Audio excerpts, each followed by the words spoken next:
Hi, welcome to ShowMeTheCurry.com. I'm Anuja. And I'm Hital, and today we're making veggie meat, also known as Seitan, not to be confused with Satan, but Seitan. So it's basically made out of wheat gluten, and it's a great substitute, has the texture of meat, and it even looks like meat, but yet it's fully vegetarian. And great source of protein for vegetarians.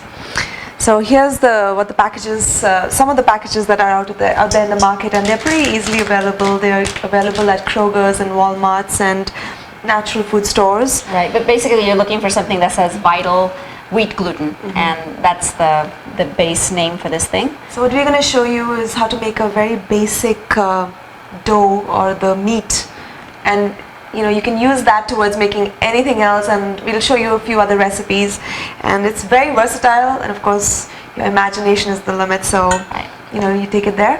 And this recipe was shown to us by my beautiful sister-in-law Haruko.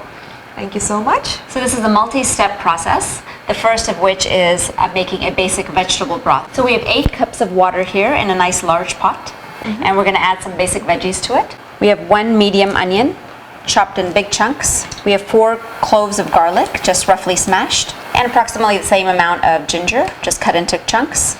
We have 4 medium-sized carrots, and we have 4 stalks of celery, and a handful of chopped cilantro leaves. And we're going to season it with a few spices. We've got 2 teaspoons of tandoori masala, 1 teaspoon of garam masala, 2 tablespoons of soy sauce, 1 tablespoon of tamarind pulp. And we're going to mix this. That's already looking great. This is beautiful. So we've taken our pot of vegetable broth to the stove, and we're going to cover it right now and let it come to a nice rolling boil on a high. And once it does come to a boiling point, then we're going to uncover it, switch it to a medium, and let it continue cooking while we work on the rest of the process. So the next step is making the dough. We have 2 cups over here of the Vital Wheat Gluten. And next we're going to flavor it a little bit. Now these are the spices that we're choosing to use, but this is very forgiving. You can actually use any spice that you have in your pantry, but here's just a guideline. We have half teaspoon of garlic powder, half teaspoon of paprika or Kashmiri mirch, half teaspoon garam masala, half teaspoon tandoori masala, quarter teaspoon salt. And I'm going to give it a quick mix. And we'll add 1 teaspoon of sesame oil. Now if you don't have sesame oil, that's fine. You can use any type of oil you have, but this gives it a nice flavor. And now we have 1 3/4 cup of cold water. Now this is not just from the tap, it is actually cold water from the fridge. So you can actually put some ice cubes in it and whatever you need to do to make it nice and cold, but it's 1 3/4 cup. We're going to add it all at once to the flour.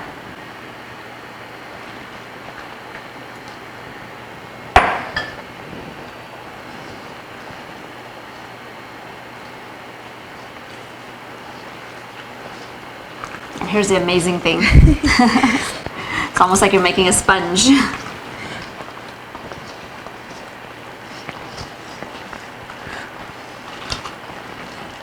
Get all the dry flour in quickly because it's going to react really fast.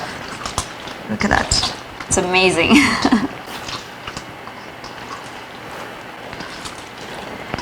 And now that all the water is gone, I'm going to knead it for a minute just to give it some elasticity.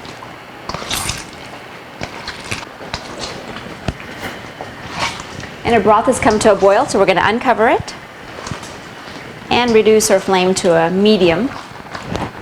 Smelling so good. And we're going to let it continue boiling. I've been kneading this for a minute, so I've shaped it a little bit so that it's easier to cut later. So the veggie meat has been resting for 5 minutes, and we're going to cut it now. But before we do that, we need the broth to be boiling before we drop it in. So I'm going to crank up the heat again, bring it to a boil, and then start cutting the meat. So it's still very, very sponge-like. It's almost fun. I think the kids would have a blast with this. But the reason we shaped it into a nice square is it kind of molds into that shape, and it's hard to get it out of that shape afterwards. So this is a nice form to work with. And what we're going to do is split it in half And we're making 2 different recipes out of this. So we're going to save one for a little bit, and we're going to work on this part. See? It's almost formed into a nice solid shape. So this part we're going to be using for a curry. So we want like cubes of it, so it's kind of like paneer shapes, and it's going to cook in the curry. You want it kind of bite size, so that's what we're going to do with this. Now it depends on what you're making, you can cut it accordingly. And I'm just going to flip it over and continue cutting.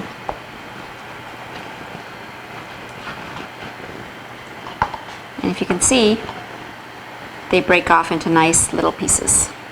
And you will have to pull them apart, and that's perfectly fine.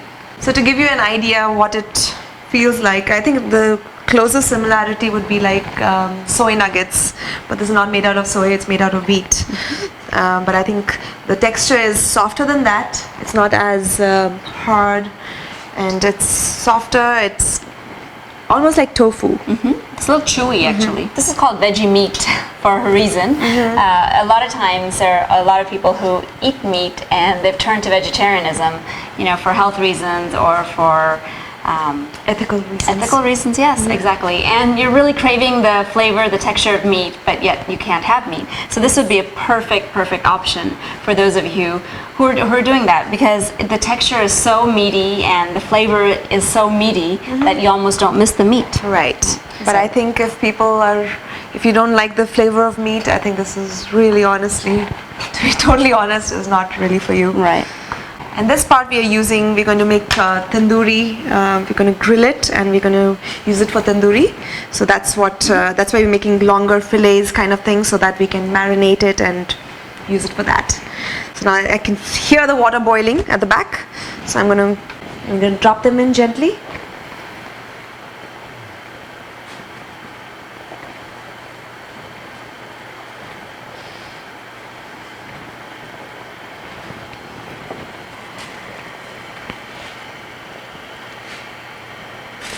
And you can move the veggies over a little bit and make more room for the veggie meat. So we got all of the pieces inside of our pot. Now the important thing to remember is we were showing it to you, so we're cutting it and keeping it to the side, but when you're doing this on your own, cut it and keep dropping it into the hot water, because otherwise when you cut it and put it in a bowl, it's going to stick again. It's highly sticky. So just keep that in mind. It's gluten. Yeah. So we put it in the broth, we lowered the temperature to simmer, covered it, and we're going to allow it to cook for 30 minutes. No peeking, honestly. Now we've made small pieces for the curry, and the pieces for the tandoori are thin slices, so 30 minutes should be good. But if you're doing like a big chunk for any reason, you will need to cook it for a little longer than that. So I think about an hour or so would be good. So we're going to let it go for 30 minutes and come back. So the veggie meat's been cooking for about 10 minutes, and look at it, it's nice and puffed up. And even though you might have the temptation to open it up and push it down, resist. Do not touch. Do not touch, keep it covered, and just walk away. It looks good, it smells good. So what we're going to do now is we're going to pull out the meat part and just keep it separately. Now don't squeeze it out, because you want the flavoring to be in there. We're making this for 2 dishes. We've got for the tandoori, so I'm going to pull out the strips for that over here, and the cubes are going to go in that one. So here we go. We've taken out the veggie meat. We took our small pieces out in one bowl. We took our fillets out in another bowl. And then we strained all the veggies from here. Again, this is a vegetable broth, so it's been cooking for quite a long time. And these vegetables have done their job.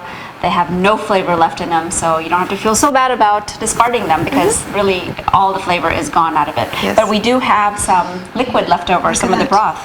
Quite a bit of it actually left over. And what we're going to do is we're not going to throw away the broth. We're only going to throw away the vegetables. We're going to use the broth to make a curry, and that's going to be in another video. So enjoy this seitan and experiment and let your imagination run wild. And join us again on another episode of ShowMeTheCurry.com. Adding a pinch of spice to your life.